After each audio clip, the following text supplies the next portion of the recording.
Hi, guys. Now we're back on to motion practice. So,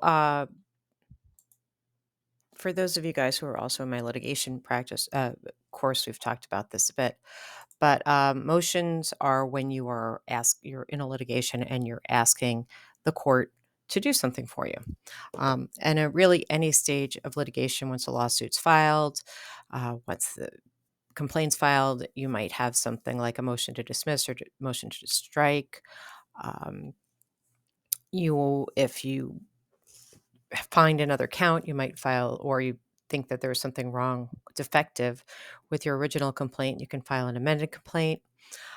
For in the discovery stage, you might be asking to compel the other party to comply with discovery requests, or you want to take more depositions or to name an expert witness. Pre-trial, you're having things like motions for summary judgment, motions to include or exclude evidence.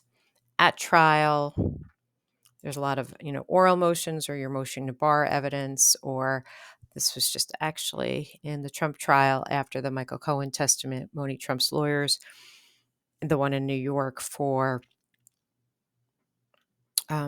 fraud, I guess, um, is they moved for directed verdict, basically saying that it's kind of a motion for summary judgment at the trial stage, which was denied.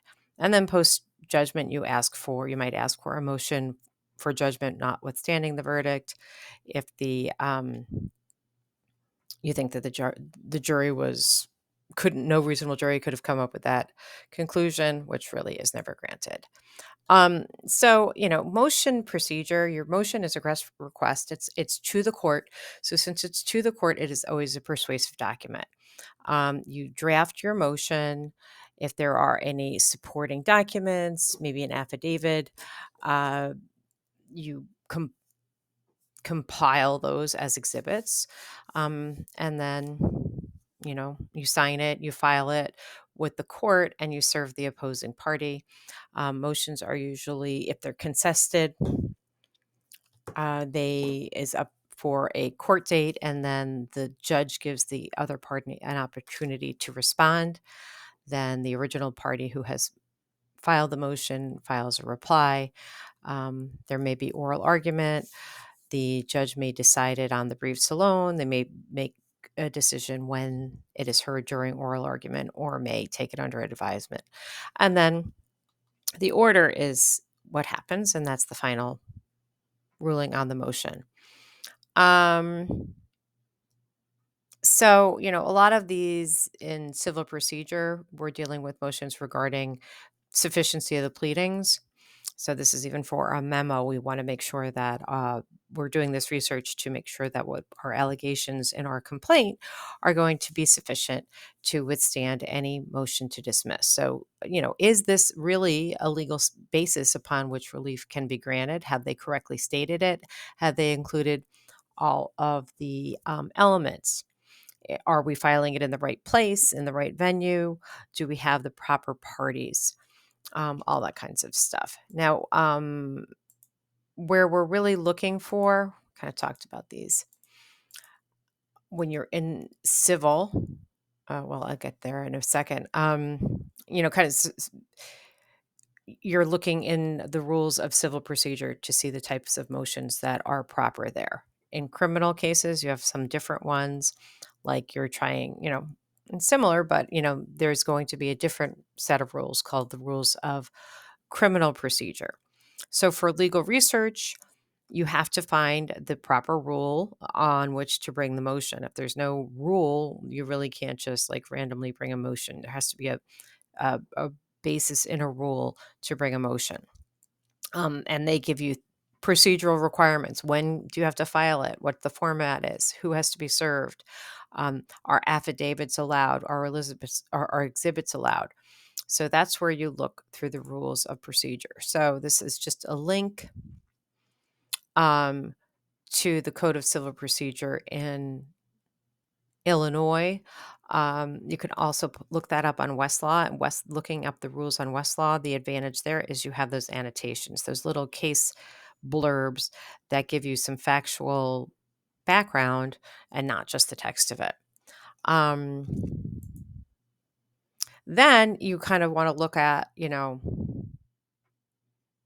your substantive law. So we're saying if we have a motion for summary judgment, the civil procedure rule is it's granted when there's no genuine issue of material fact. So then you kind of have to like go and look at case law to see like, well, in this factual situation, what does the court say? So say it's a contract case, right? And the contract says this contract contains the entire agreement between the parties. So if it's just about a breach of contract, that seems like once you have the facts relating to the party's intent and the actions of the party, that if those are not in dispute, the court should be able to make a ruling as a matter of law, right? And summary judgment should be proper. So then you would be, searching the rules of contract. Is it an illegal contract? Did someone breach it? How did they breach it? And what are the damages? So those are the kinds of things you're going to do. So motions can be very simple, like a motion to default for default judgment. We filed the complaint on such and such a date. Defendant has not responded within 30 days, 60 days. Therefore, we are asking this court to grant us judgment, a default judgment, right? So there's really like not that much law. You just kind of, when they were supposed to respond, if they didn't respond within that certain date, there is a default. The court will grant you a default motion. You don't have to do a lot of research, not a lot of nuance there. Okay. For more complicated issues like summary judgment or, some of these complicated evidentiary motions, should this evidence be admitted or not, you might file a little motion and then a memo in support of a motion, also called a memorandum of points and authorities. And that is a persuasive style of writing. Okay. We have to make sure this is a big paralegal job, organizing the documents that support your motion. Okay. We have to make sure that if we are citing to, say, deposition transcript, we get those transcript pages and have them ready to attach, and they are given the proper exhibit. If it's, if you're referring, if somehow they're referring to exhibit A, what is it exhibit A? And is it what we're saying it is? And is it attached to the document? Really like super important part of a paralegal's job. Exhibits can be things like your deposition transcript, maybe a contract, maybe an email or a letter that is proving that this something was communicated to a party, or if it's a dispute between the attorneys. Um, Affidavits would be drafted by a party with knowledge. That's kind of more of the attorney's job to draft the affidavit. But as a paralegal, your job might be to get that affidavit signed and notarized. Um, yeah. So, when sometimes like a motion is filed and like it takes like a year, especially in state court, for it to get ruled on, right? Judge can give a lot of time for responding, or maybe additional discovery is required before the judge wants to rule on the motion. Um, the judge may or may not allow oral arguments. The judge may or may not take it under advisement. If it's something like a summary judgment motion, they're like, well, okay, well, maybe we'll keep this under our hat and rule on it closer to trial. But when they do rule, the judge's decision is in an order. So the order might be very simple. Okay, we're granting defendant's motion to compel. Plaintiff has to comply with discovery in 28 days or something. Really simple. Sometimes the judge, if it's something more complex like a motion for summary judgment, might give her reasons in that order. More common in federal court than in state court, because in federal court those might be published, those orders with their reasons. So that is what it looks like. And then you can't appeal a motion until the order has been entered.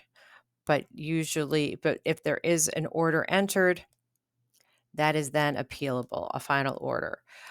If the appeal occurs before the final disposition of the case, we call that an interlocutory appeal, like in the middle of the case. And then the other stuff going on with the case is paused. It's called stayed pending appeal, and until it goes through the appellate process, the trial kind of is the trial litigation is on hold.